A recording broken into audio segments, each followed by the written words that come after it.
Just a good morning. My name is Liz Rowlands. I'm the Employability Product Manager for NOCN Group. And I'm really sorry you can hear my printer in the background. I was trying to print off notes beforehand. What I wanted to do first was just really look at the landscape of employability skills at the moment. So I think you can all agree that we are in unprecedented times. I mean, not only have we got COVID and Brexit, but also we are in the midst of the fourth industrial revolution. This has been dubbed the digital revolution. As you can see there from the bullet points, technology is a huge key driver of change there. Automation, you've got AI, and obviously virtual working with Brexit, COVID, working from home. This has done two things, really. You've got the opportunity, the technology has actually opened up the marketplace. So you've got the globalization of this marketplace, which is great for companies with growth. But also what it's done is by bringing more people into the marketplace, you then have actually increased the competition in that marketplace as well. So you've got companies that need to basically balance this out. The other thing it's done is accelerated the automation of some jobs. So what you've then got is a loss of jobs in some areas completely, that they've just gone. But then you've got an increase in job requirements in other areas. So there's this shift in the skills need. All this is happening at a rapid pace.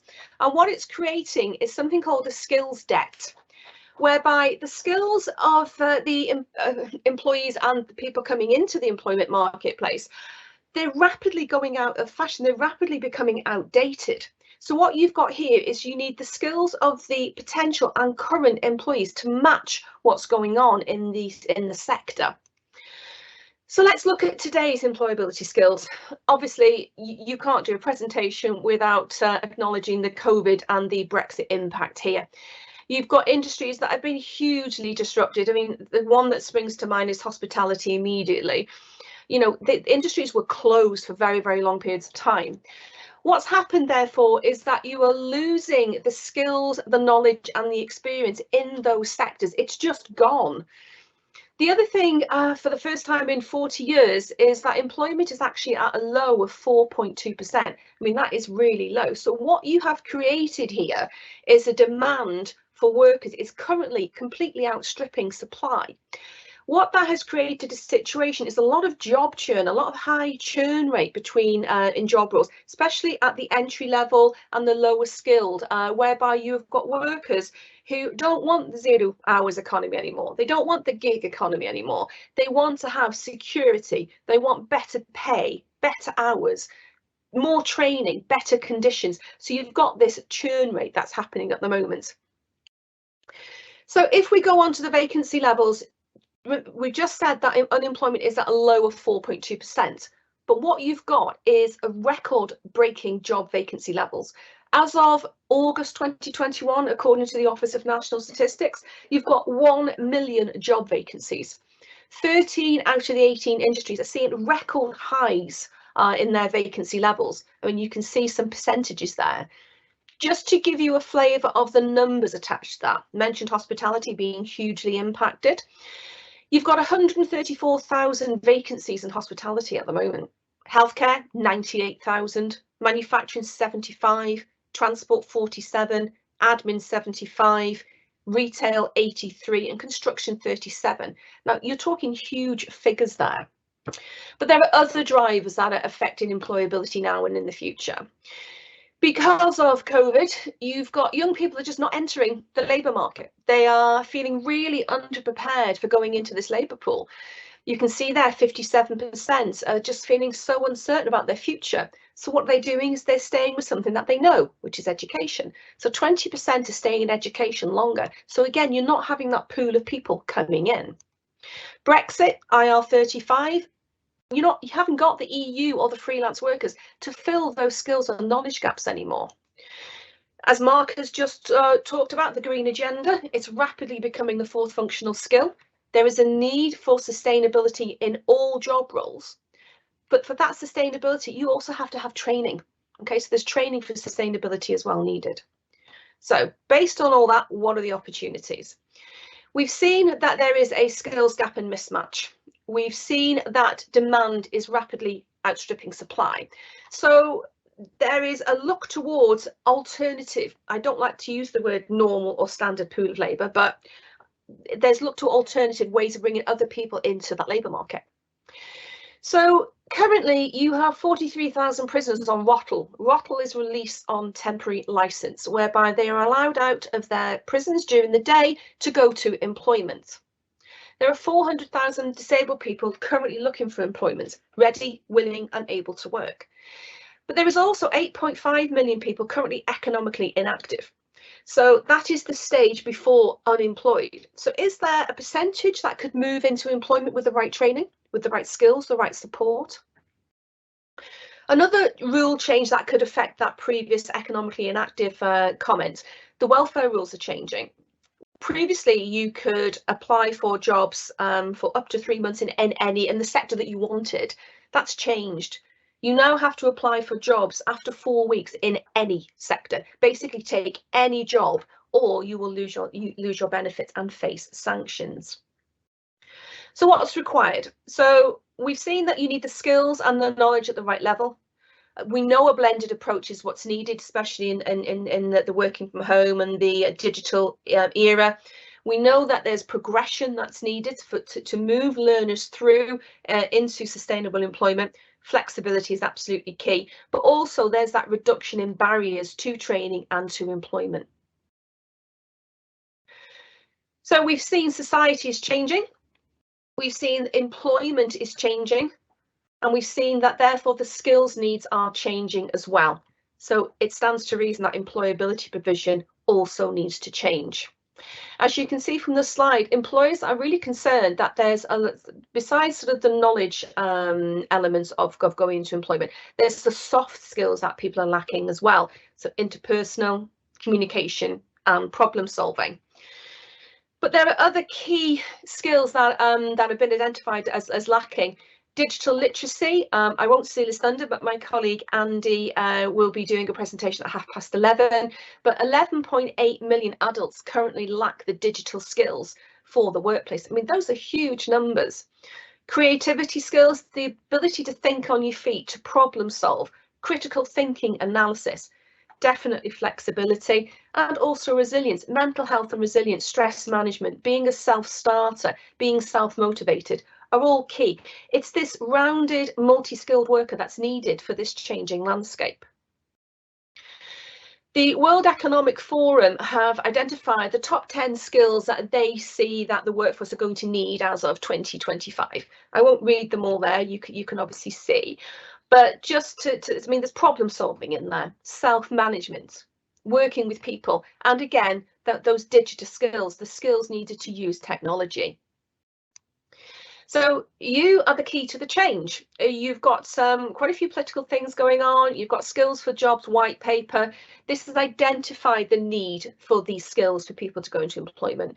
It recognises that colleges, providers, employers have a real key role in this. It recognises the skills mismatch and that we do need to equip the young people with the skills needed to enter this labour market. Back to work and employability programmes are an absolute priority here. The Levelling Up paper, 200,000 more adults in education, sustainable, meaningful employment is a key output.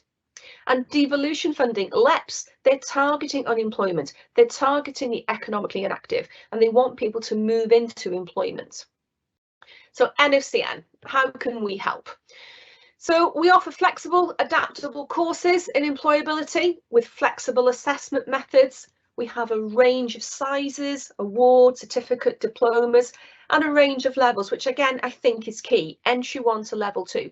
You have that progression. You have that level that will suit your learner. The skills that we've talked about, we have units, they're integrated into our employability programs. So we have problem solving, critical thinking, and really putting quite a focus on mental health and resilience.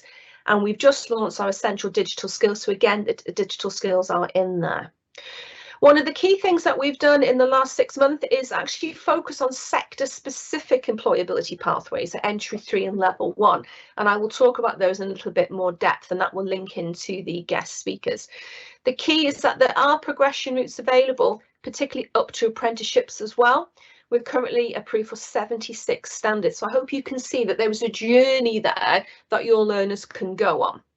So as I mentioned, employability sector specific pathways. So what we've done is target industries with the high vacancy levels that you've seen. So your construction, your logistics, your hospitality. And we have created qualifications at entry 3 and level 1 that provide practical skills. So the practical skills, knowledge and behaviours that your learners will need to go into employment, whether that's at entry 3 or whether they start at level 1 or even progress to level 1. The sectors we've targeted, there's 14 of them there. There's a 3-phased launch.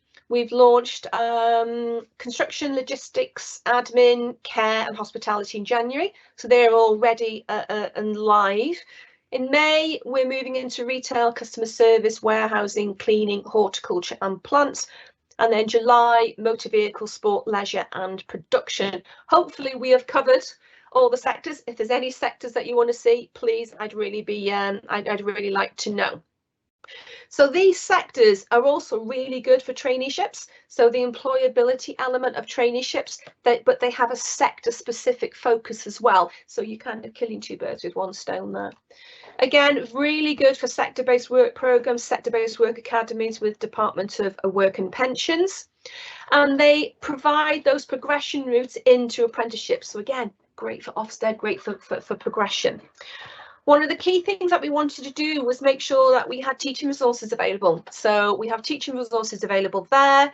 We have assessment workbooks available as well. And all of these are online through that blended learning approach through our vLearn online platform. So I just want to spend the next couple of slides before I go to my guest speakers, just sort of explaining the how these are put together really. So when you're doing a sector-specific employability pathway, you have a base award first. So regardless of which of the 14 pathways you choose, the first 6 credits are the award and they are the base really for you to move on. So these are some generic employability skills, touch your toe in the water, a bit of a broad range. 6 credits, £300 funded value. There's 3 units in there, so prep for further learning. That's kind of what are your skills, what are your qualities, what are the opportunities and how are we going to action plan you to get there. Skills for employability, basic health and safety, always key. Following instructions, working as a team there, communication and time management. And then preparing for an interview is the third unit. So that was to give a really good kind of grounding in some basic employability first and generic employability. Then you can choose to sort of run on really to upgrade to the certificate. And this award is the base for that certificate. So to give you an example there, hospitality, your certificate is 13 credits. So another, I've got 7 credits there. It's topping up from the 6 credits from the award. So each one should be 7 credits. 13 credits in total, 724 value unweighted. The units are created so that you do have the theoretical knowledge, but the practical knowledge as well. So as you can see from those units there, working in catering is theoretical, health and safety is practical, and basic food prep and cooking is practical as well. But what the next one I'm going to show you is logistics, which leads on to my guest speakers, and logistics is one of the areas that's got huge vacancies at the moment. So we have created an entry 3 award in logistics as well, which I think is quite unique at the moment. So you've got introduction to logistics, health and safety, obviously, if you're dealing with big wagons, preparing goods for transport of there, and obviously we wanted to get the green agenda in, sustainable impact on logistics as well. Now, I'm hoping my guest speaker, Julian Hughes, is online. I can't see anybody else. I'm wondering if Julian is there. He was there a minute ago. He was there a minute ago. Well, I'm hoping Julian will take himself off mute and I'll introduce him.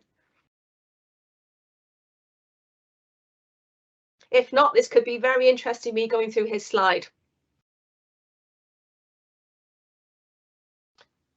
Simon, are you there? Got it. Can you hear me? Got it. Hello. Thank God, Julian. Yeah, it could have been me. Really embarrassed me going through that slide then. Okay, what I'd like to do is introduce Julian Hughes. Julian owns Gateway Training Academy, which is a 50-year-old business up here in North Wales. I've known Julian for many, many years, and I have warned him that he's got a few minutes and not an hour. So Julian's going to talk to you about logistics and the current situation in logistics, again, linking into what I've talked about. So Julian, I'm going to put your slide on. And give me a second. There we go. Julian, over to you. Smashing, thank you. Morning, everybody. When I saw this slide yesterday, I thought there was something missing, and then I realised it was probably a cape and a scythe, because it seems to be full of negative sort of information, but it is what it is. As Liz mentioned earlier, Liz and I have worked together for many years now. I've worked in further education for 30 years. We acquired Gateway back in 2016. It's a 50-year-old training company that specialises in HGV and FLT training. For the past 3 years, we've been working with Welsh Government, looking at ways of bringing the Welsh Government apprenticeship framework, the driving goods vehicle apprenticeship framework, together and run it alongside the LGV standard in England. And for the past 18 months, Simon and I have been looking at ways of addressing some pretty horrendous national skills gaps. So onto the slide. The current situation is what it is. We're short of somewhere near 100,000 drivers in the UK.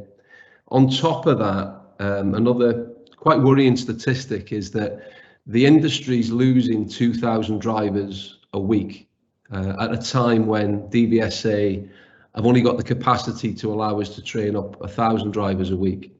So if the 100,000 shortfall isn't enough on its own, the fact that we can't train drivers up quick enough is another challenge for the economy.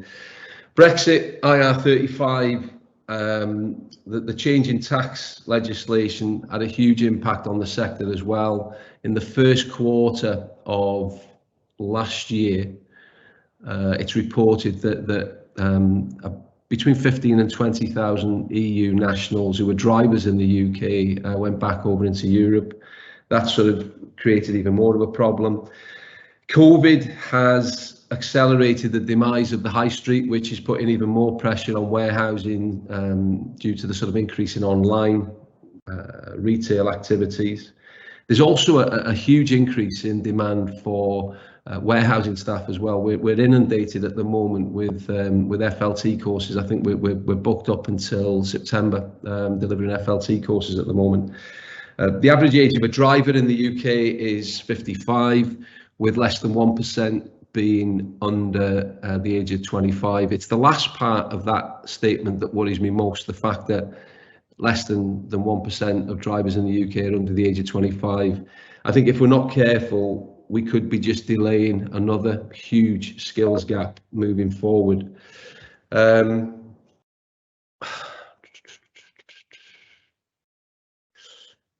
In some respects, what we're dealing with at the moment is a perfect storm. All the things that are listed on that slide are really a perfect storm.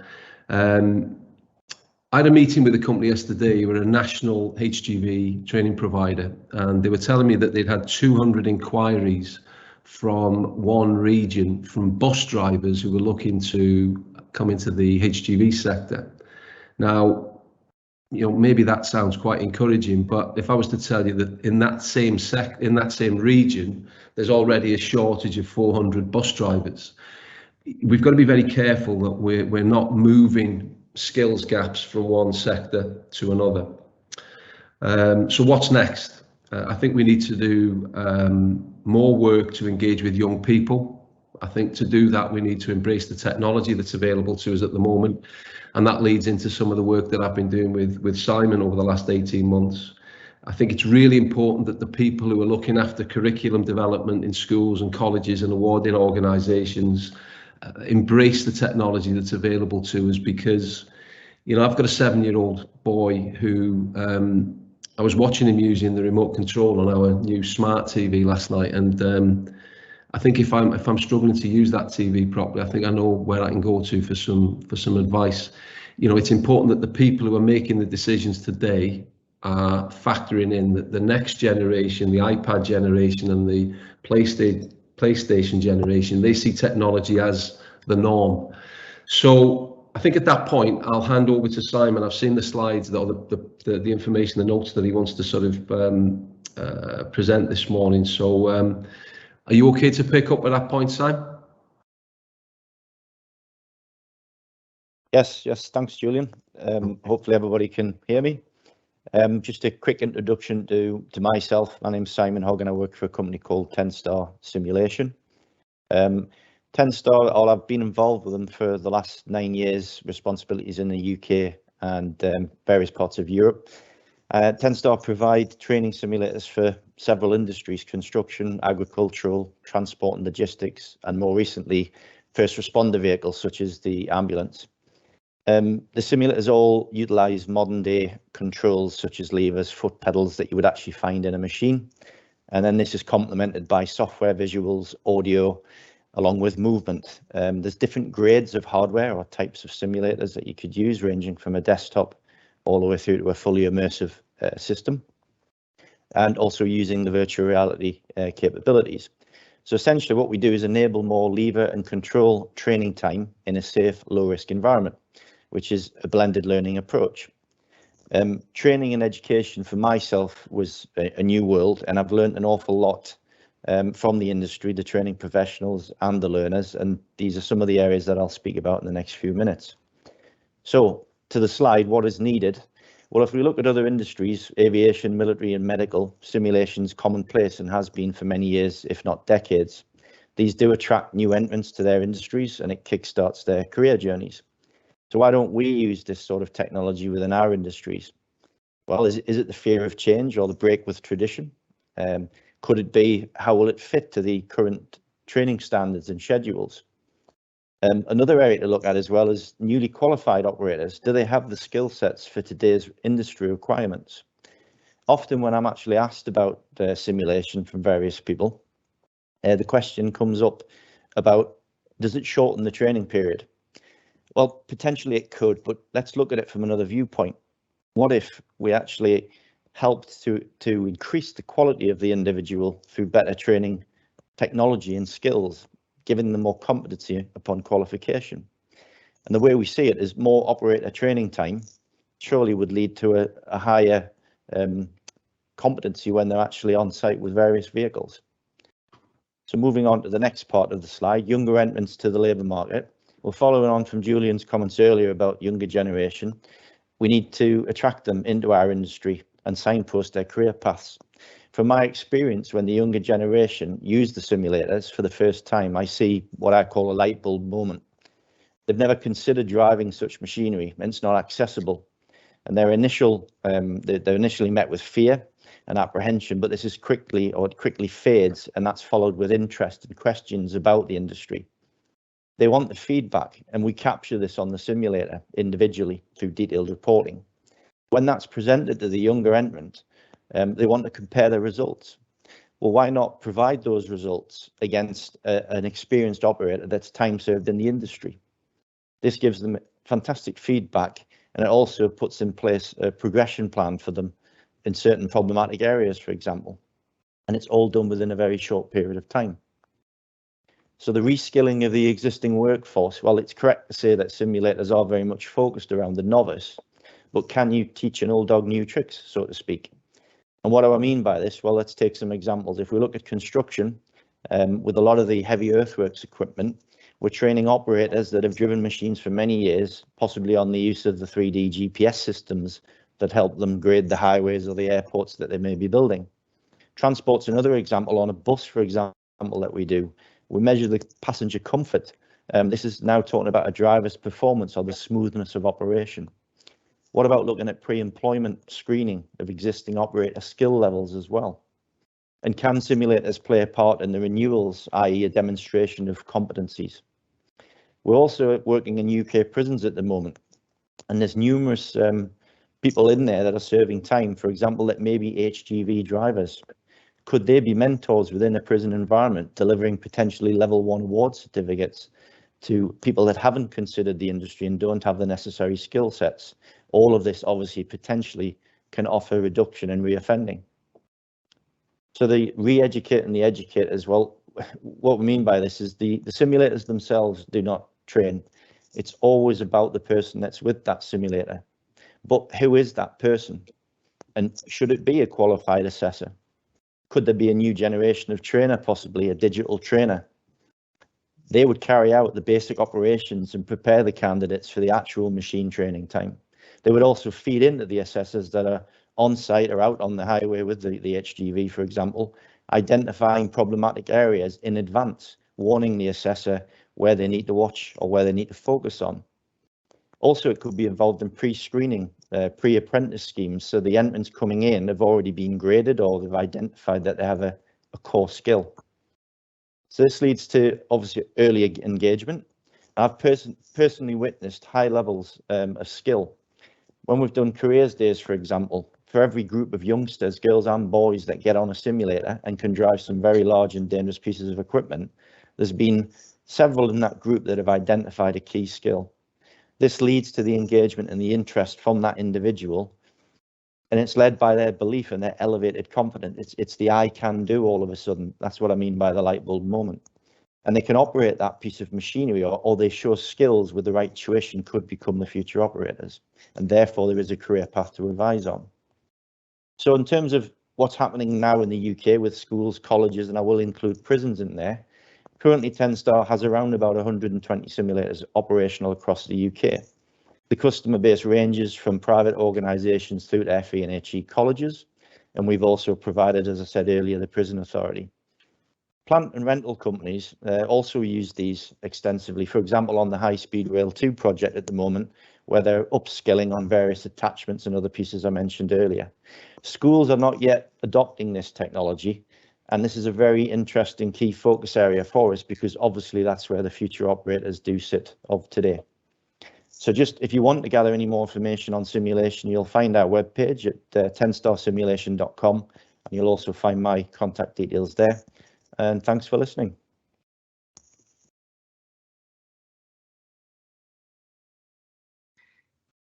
Julian, are you coming back for the last slide? Yeah, I can do. Really just picking up on Simon's point, you know, I think there's opportunities to engage with schools using the technology that you know, similar to 10-Star. I think it's really important that we give young people an opportunity to try to use these simulators, because they are real career opportunities, career paths, and from past experience, I don't think people in the logistics, construction and agricultural sector get the chance to engage with young people at the age that they need to, so that those young people can make informed career decisions. I sat on I was asked to attend a workshop about 12 months ago now with a Welsh Government, and in the first 40 minutes of the 1 hour workshop, everything was about STEM training, and I know that we need the science, the technologies, the maths and different things, but without people who can build and without people who can move things around the country, we've got some real problems. So I think we've got to engage with the schools sooner so that those young people can make informed career decisions.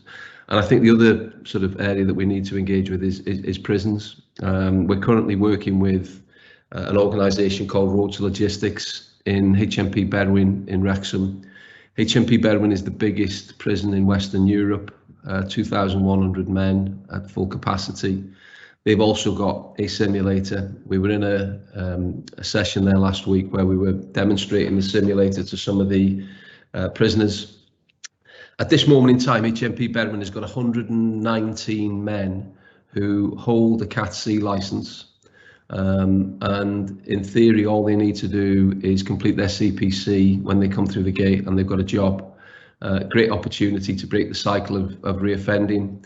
The proposal that we've put into the prison is that we pilot the qualification that NOCN are developing. alongside maybe 1 or 2 days of practical training with us out in the truck before they go on to do their 5 days of CPC, and then in theory they can walk into a job. The logistics sector doesn't have a problem with people who've served prison sentences. There are some crimes that they wouldn't consider, but most they will give people another chance. So I think there's an incredible opportunity to work with prisons and give some of those people a chance, give them some hope. And again, HMP Berwyn at the moment have got 100 people waiting to come and do forklift truck training with us. So I think there's about over 80,000 people currently in prison in the UK, and not every one of them is a career criminal. So I think there's opportunities for organisations like 10 Star, ourselves, NOCN to engage with this audience and make a real difference. I'll just jump in there, Julian. You just obviously alluded to a qualification that we are developing. So alongside 10 Star and Gateway, we are developing a simulator qualification in logistics at entry 3. So again, if you link that with the employability sector pathway entry 3, then tag on the entry 3 simulator qualification, you've got some really good practical skills, knowledge and experience that your learners can have to progress into a career in HGV or forklift truck operation. We've obviously got the green in there as well, being more environmentally friendly, and also it's cheaper because you've got no fuel costs. So thank you very much, Julian and Simon, for that. I'm hoping that answered, sort of gave you a good feel for logistics and what NOCN are doing and how NOCN can help you in terms of delivering employability. Can I ask if there's any questions, please, and say thank you very much for listening. Hi Liz, we've got no questions, just a comment about prisons being a huge untapped resource. So this person came through Rottle and being able to employ quite a few people very successfully. Absolutely, I couldn't agree more. Julian's obviously just mentioned, and we're sort of both from North Wales, where we've got the largest prison in Western Europe, and also we have the 4th largest industrial estate in Europe as well. So you have a sort of, again, quite a good opportunity whereby you have the prison, as Julian said, 119 men with HGV licenses, and there are several companies on the industrial estate here that are desperate for drivers. So I'm sure that model could be replicated sort of anywhere really, with obviously the right qualifications and the right support and the right people driving it.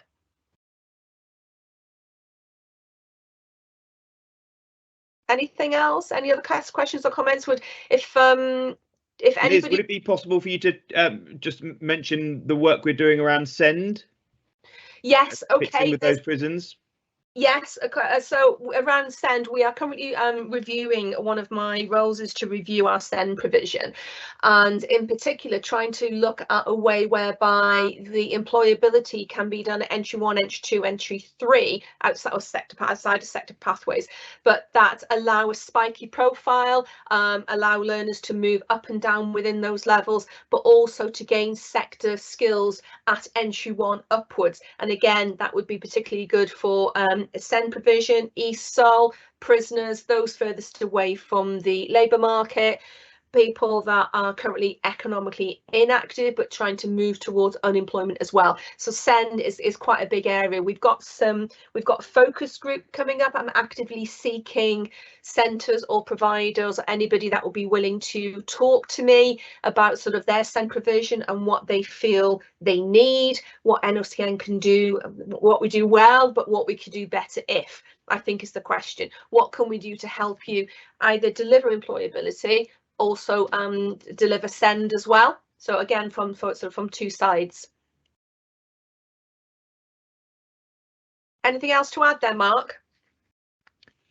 No, that's brilliant, Liz. I was just going to add something on the more green side. I mean, obviously, I'm delighted to see that we're using simulators for the logistics kind of employability qualifications, and that kind of fits into the way that NOCN wants to support with lower carbon training, because obviously simulators is so much more sustainable than actually using the equipment and using fuel in the equipment.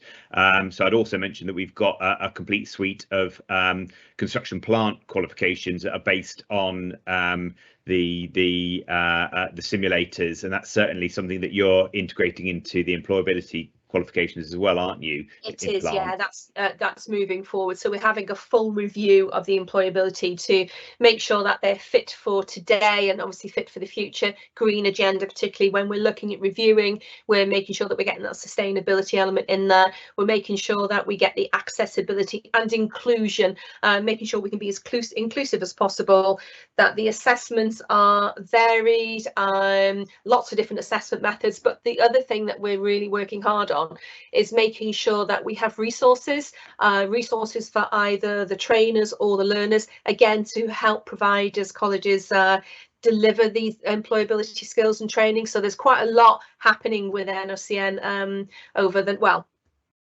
for the last 6 months, and obviously hopefully into the future. So because that's my job. Yeah, absolutely, and that training being on simulator, obviously reduces the amount of fuel use, and which is great to see. And then, I mean, also our job cards division, which manages the construction plant competency scheme, has been a leader in this area as well, because they're about to release a plant competency card, CPCS card, based just around a simulator as well. So more direction of awareness, and is trying to reduce the fuel use in training.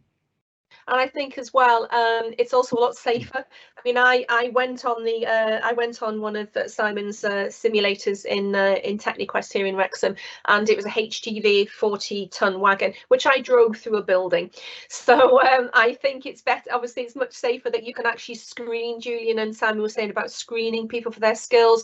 It's much safer and insurance-wise as well to put people on a simulator and trial them first, and obviously build their competency and their confidence before you go. I mean, if you're on the road with a 40-ton wagon, that's really quite dangerous. So I think it's really good from that point of view. But I particularly like the accessibility to school children to actually open their eyes that there are lots of other careers as well outside of STEM. I appreciate and agree that STEM is really important, but there's lots of other careers as well that people go into, but they just don't have sometimes the opportunity to investigate or have that experience of something like that. So I think this is a really good opportunity to do that too. And then finally, I think we're also maybe even looking at a qualification entry level 3 that might include simulator just car driving as well for peripatetic roles that require a car, like midwifery or nursing, something like that.